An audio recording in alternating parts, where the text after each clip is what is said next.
The Biden administration agreeing to send $6 billion to Tehran, to the Iranian regime, and agreed to a prisoner swap, all being announced on 9/11, the day that is an anniversary of an awful terror act. I'm Simon Constable, and joining me to discuss this and many other things is His Highness, His Imperial Highness, Reza Pahlavi. Thank you so much for joining us. It's been 5 years since we spoke. What has changed? First of all, thank you for having me again. Good to see you. What has changed is the dynamics of moving away from the last clinging on a hope of reform that is at this point completely, how shall I say, expired, its shelf life. The focus now is on regime change. The majority of the Iranian people, particularly the younger generation, understand that as long as this system is in place, they won't ever see the light for freedom, for self-determination, for human rights, for putting an end to any kind of discrimination that currently exists, whether it's against the LGBTQ community, whether it is about religious minorities or ethnic groups as a whole, and they stand together unified.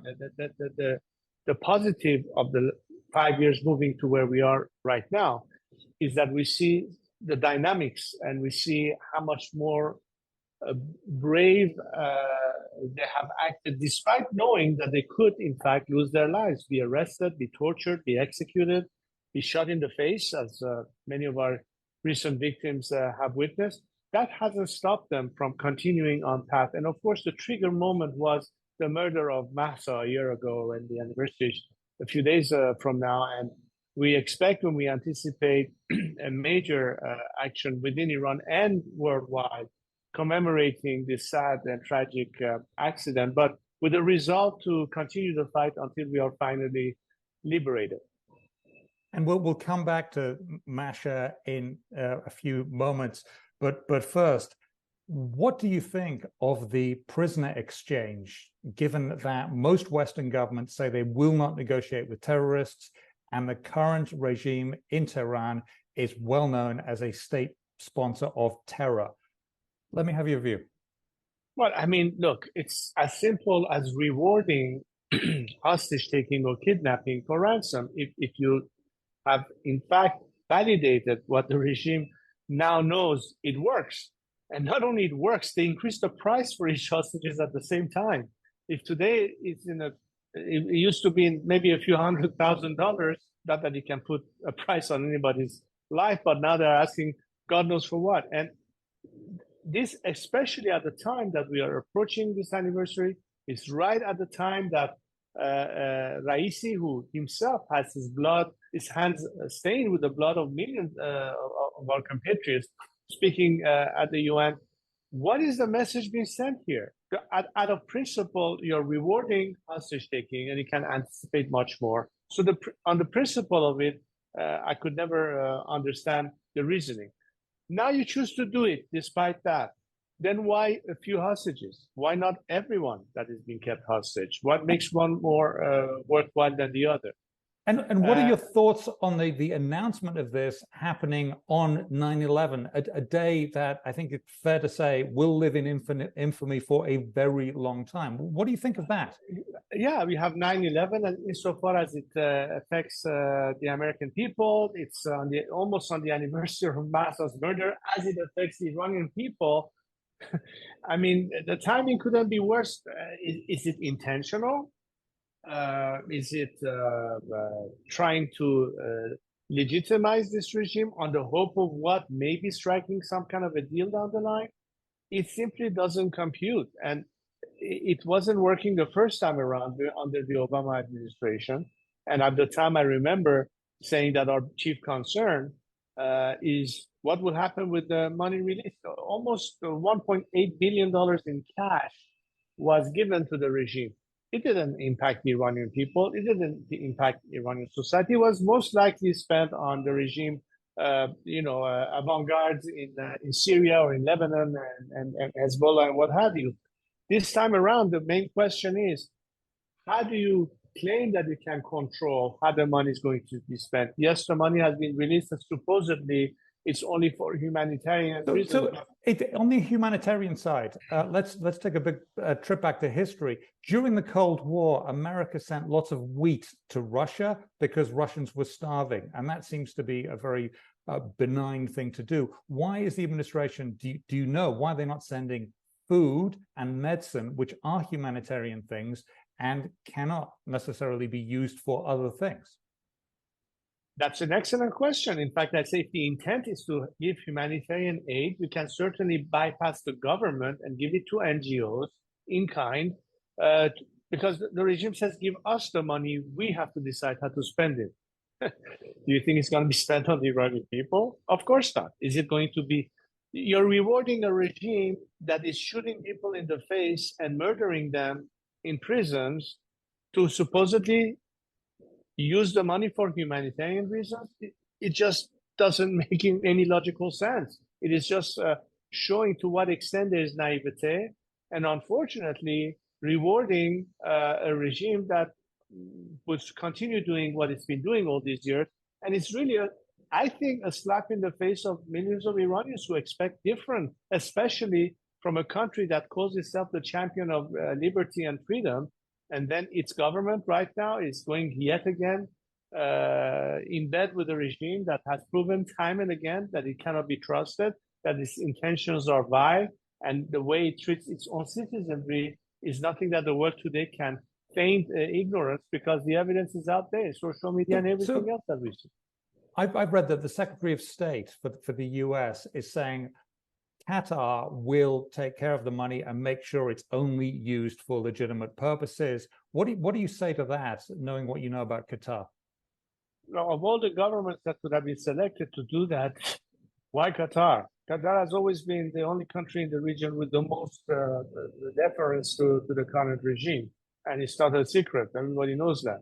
And therefore, you're talking about a partner that is actually much more aligned with the regime than anything else. So again, it shows that you could have picked, I don't know, Switzerland. You could have picked a neutral country. You could have picked some other mechanism. And of course, I bet you the regime said, oh, you have to do it through them because the regime only trusts maybe certain entities or governments. But the whole principle of it, to begin with, is, you are giving away something. And all right, every human life has to be respected, but they shouldn't be taking hostages in the first place. So you are now validating that. That's an absolute, I think everyone understands that, but why do Iranian dual nationals keep going to Iran, knowing that there's a high risk that they get arrested on whatever charges and put in prison? Why would anyone do that? I don't think I would want to do that. I don't think many people I know would want to do that.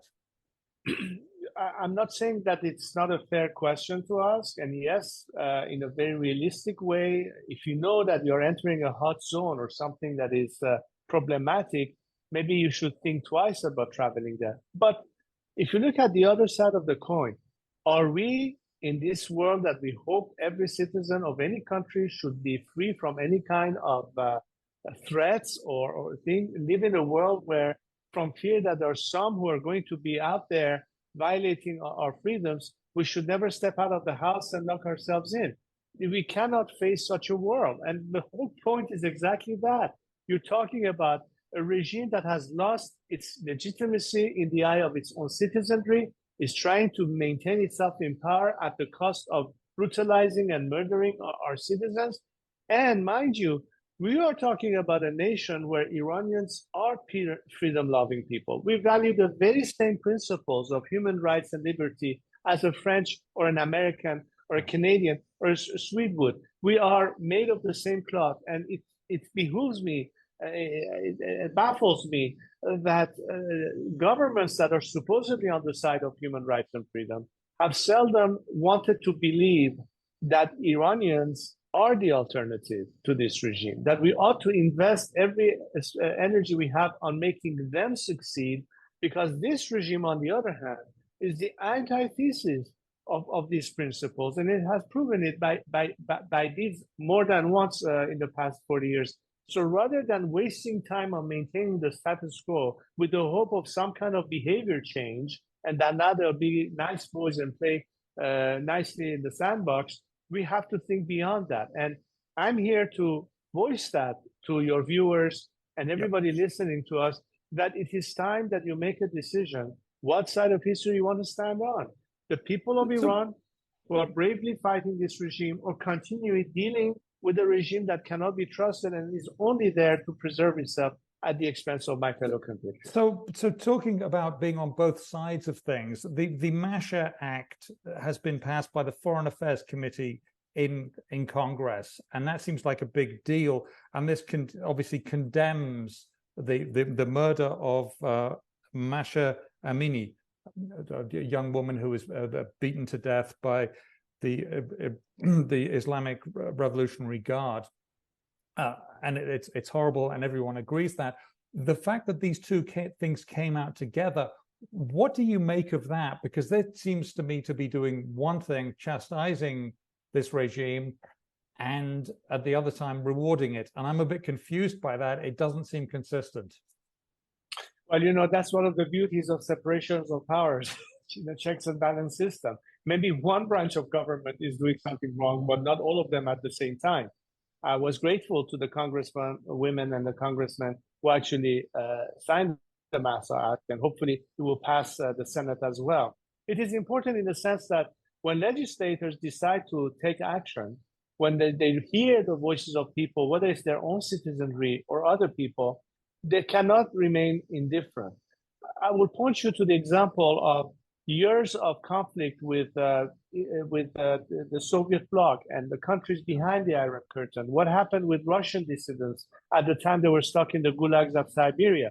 The support that Lech Walesa and his friend got during the Solidarity movement in Poland, and he was Lech Walesa was a union leader in Gdansk or Danzig, whatever you want to call it, and it was a big deal when he started protesting Soviet rule. Yes. And take the case of South Africa and all the sanctions that followed as a result of maintaining. I mean, the world at some point said enough is enough, and it was not until legislators came in and laws were passed and sanctions were brought, and ultimately governments had found the courage to take the right side, that finally there was an end to apartheid in South Africa. Well, in this case, I think Iran in some way resembles an assembly of these various models that leads legislators to finally hear and take action upon it. There are members in the European Parliament who are beginning to do this more and more. Is it enough? Not quite, but it's already a start. And as far as the U.S. goes, I'm glad at least that the legislative side is taking some measures, and it's certainly better than what it was before. Other countries are as well. Recent news was Australia to impose sanctions on Iranian state media over broadcast of forced confessions, and also they're pushing down on oppression of women and girls, which we know is happening in Iran too. Yet at the same time, we also get reports that Iran is skirting the sanctions and managing to sell its oil to Russia, or get oil from Russia and make that available to China as well, so that the sanctions can be skirted.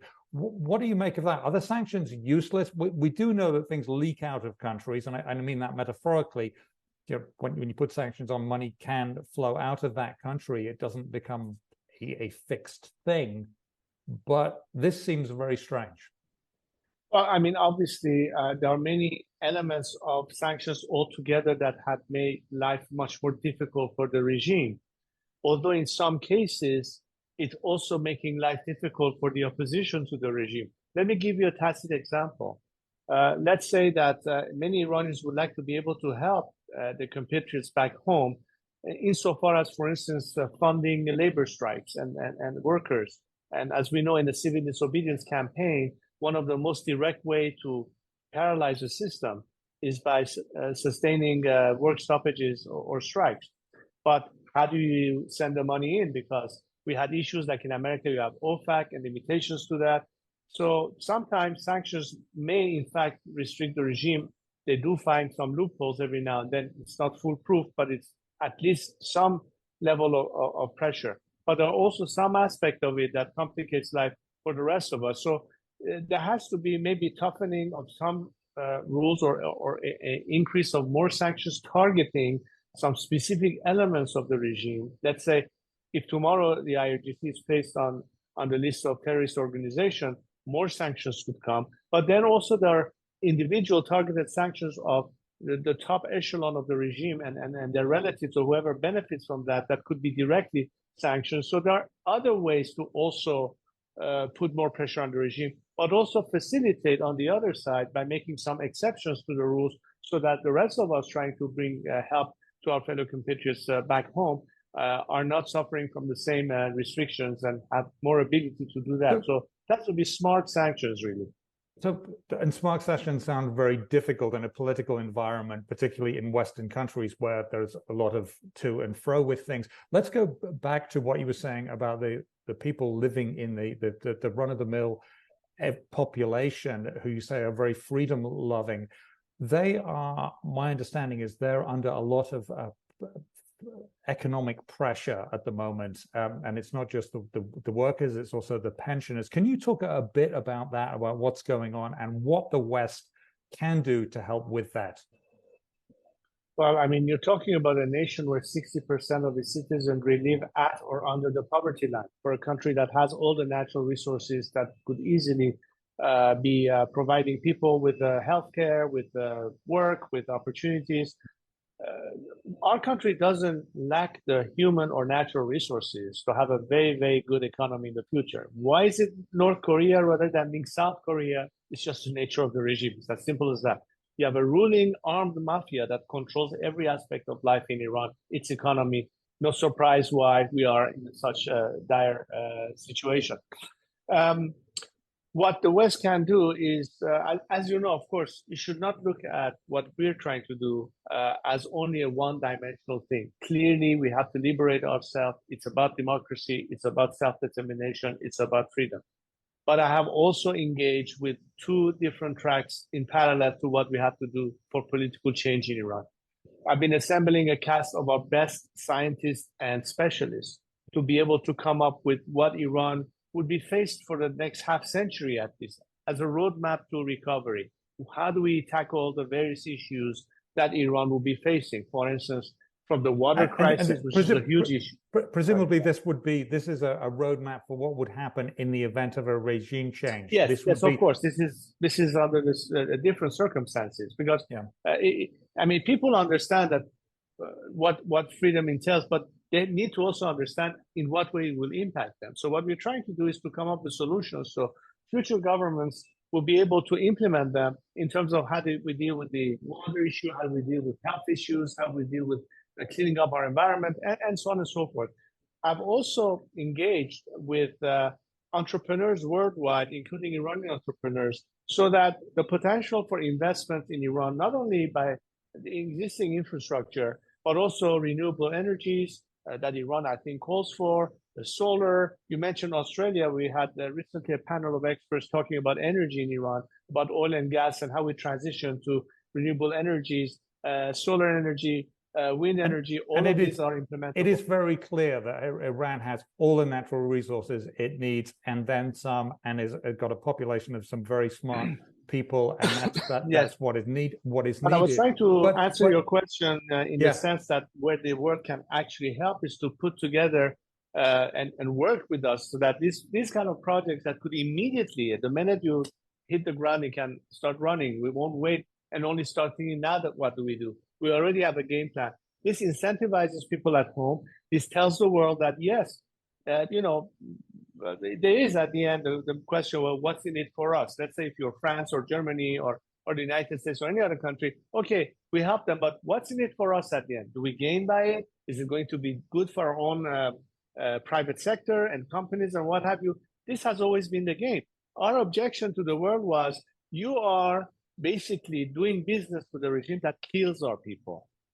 But deal with a country that is free, and then by all means pursue your interests. That's the only win-win scenario that I can foresee, and we have to anticipate that. And how likely is it that you see within the next 5 years, and I hope it's not 5 years more until we talk again, I hope it's much sooner than that, 5 weeks would be good, but What do you think is the chance of something happening within the next 5 years to get a new government in, or to get a softer, more representative of the people? I mean, we know that representative government is very different in different parts of the world, but some form of representative government, when do you see that coming? Well, obviously, the minute this regime is no longer there, we are entering a phase of transition where you would have a temporary government composed mostly by individuals that are currently inside Iran. There are bureaucrats, there are technocrats, in fact, maybe managing some different entities or ministries in Iran. Their hearts are with the people, and they're competent enough, most of them, to be able to manage this transition, because the country cannot stop working while we are preparing the grounds for the elections of people's representatives to a constituent assembly to debate every aspect of what do we propose for the future in complete transparency, not behind closed doors. Yeah. So unlike 44 years ago, where Khomeini came and didn't give away any aspect of what he was actually doing, by the time people realized it was too late, this time in full transparency, people will be able to understand and compare and make their final choice. So that's, if you will, the democratic process leading to a representative government in the future. That's what every Iranian nationalist today is vested in, irrespective of their political tendencies, because yes, we are a very diverse society. We have right, center, and left. We have Democrats that are both either Republican or they might be constitutionalists or monarchists. But the whole point is to achieve a country where we can guarantee the rule of law and human rights. And that plan, obviously, is a great first step and a very important one. What is the likelihood and the timeline do you see that happening? Because it has been an inordinately long time since the revolution happened, and some horrific things have happened in Iran. And that's what we know about. I don't know what we don't know about. There may be worse things. What is your timeline, do you think? Well, again, it depends on how do we address the three elements that are, to me, the three pillars key in my strategy of how I see change coming about. The first two are external, and it's a combination of a policy of maximum pressure, which is what we discussed to some extent, which means more sanctions, more targeting of the regime's key elements to try to make life miserable for them. That's one thing that will at least help the people know that something is being done in terms of pressure. But parallel to maximum pressure, there should also be a policy of maximum support. How, in what shape can we actually help Iranians be empowered? Let's say the most immediate ask that we have are two things. One is not be disconnected from the world. So internet connection is the key element that helps us in this phase of the struggle to be able to voice what's going on in Iran, so the world finds out what's going on, that Iranians at home could benefit from that information. And another aspect that I briefly addressed, which is how can we actually find a way to help our compatriots at home by means of bringing the financial support that they need to continue their campaign, particularly as it relates to organizing labor strikes, which I think is a key element. So the more we have that will reduce the time and will precipitate, if you will, the pace of things. So more labor strikes will precipitate faster movement, is what you're saying. Yeah, because the regime will be But there's also a third element that this time is only internal to us Iranians, and that is our comportment, our method of struggle. Our calling for national reconciliation and amnesty can guarantee us, but maybe guarantee is not the right word, can perhaps be bringing maximum defection or maximum, moving away from the regime towards the people. I'm particularly focused on military and paramilitary forces. Understand one thing, not all of them are partners in crime with the regime. The top echelon might be people who one day will have to account for their crimes and be tried, as we saw at the end of the Second World War and the Nuremberg trials when the top officials of the Nazi regime were prosecuted. But if you don't leave room for the majority of them who are just earning a living, don't have their hands bloodied by their compatriots, they need to understand that they can survive regime change and there would be a place for them in the future. It is time for them to abandon this regime and join the people. That process is not an overnight affair. It is in direct correlation with the first two factors. So the more we gain momentum, the more people feel that they are empowered, the more the regime has its back to the wall, and they will see that defections begin to increase more and more. That I think all of these three ingredients combined can dictate how soon or not we will be able to get to the finish line. You sound optimistic, which is, you in fact sound more optimistic than you were 5 years ago, which is seeming like a good thing. I thank you very much, your Imperial Highness, Reza Pahlavi. Really appreciate it. I'm Simon Constable. That's it.